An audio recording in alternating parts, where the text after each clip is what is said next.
BA द्वितीय वर्ष राजनीति विज्ञान के विद्यार्थी हूँ। आज मैं आपको द्वितीय प्रश्न पत्र भारतीय राज्य व्यवस्था के अंतर्गत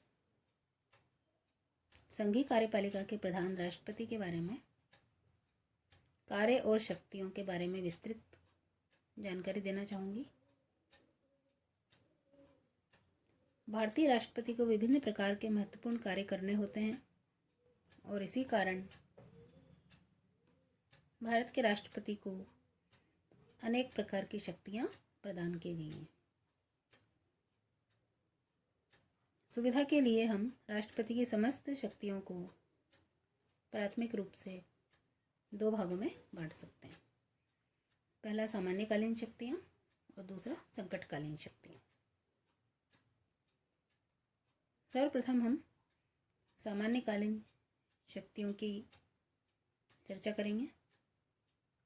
संविधान के द्वारा सामान्य काल में राष्ट्रपति को जो शक्तियाँ दी गई हैं उनका अध्ययन निम्नलिखित शीर्षकों में किया जा सकता है। पहला है कार्यपालिका अथवा प्रशासनिक शक्तियाँ। संघ की सर्वोच्च कार्यपालिका शक्ति राष्ट्रपति में निहित है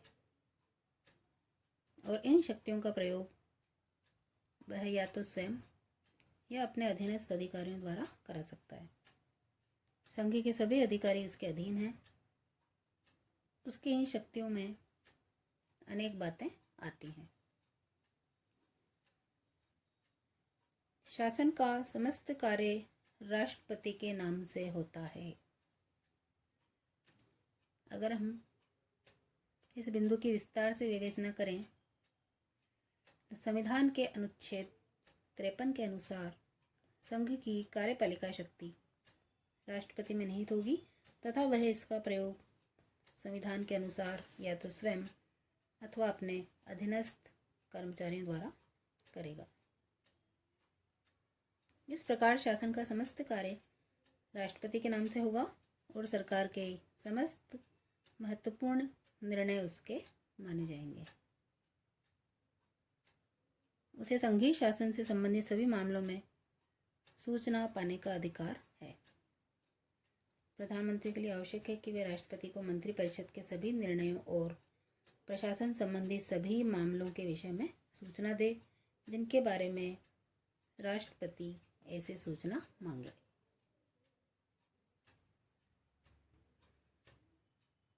अगली प्रमुख कार्यपालिका अथवा प्रशासनिक शक्ति है महत्वपूर्ण अधिकारियों की नियुक्ति व पद से हटाना।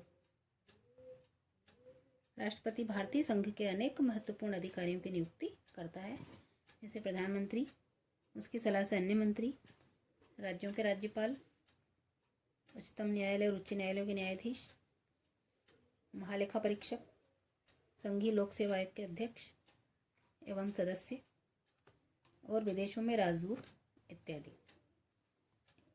इन उच्च अधिकारियों के अतिरिक्त राष्ट्रपति को कुछ प्रशासनिक आयोगों की नियुक्ति का भी अधिकार प्राप्त है, जैसे अंतर्राज्य परिषद, निर्वाचन आयोग, वित्त आयोग,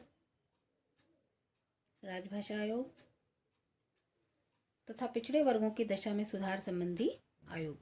राष्ट्रपति को मंत्रियों, राज्यपालों, महान्यायवादी, सर्वोच्च तथा उच्च न्यायालय के मुख्य न्यायाधीश एवं लोक सेवा आयोग के अध्यक्ष एवं सदस्यों को पदच्युत करने का भी अधिकार प्राप्त है, लेकिन इनमें से कुछ अधिकारियों की पदच्युति के संबंध में विशेष प्रक्रिया का पालन करना पड़ता है। आज के लिए धन्यवाद।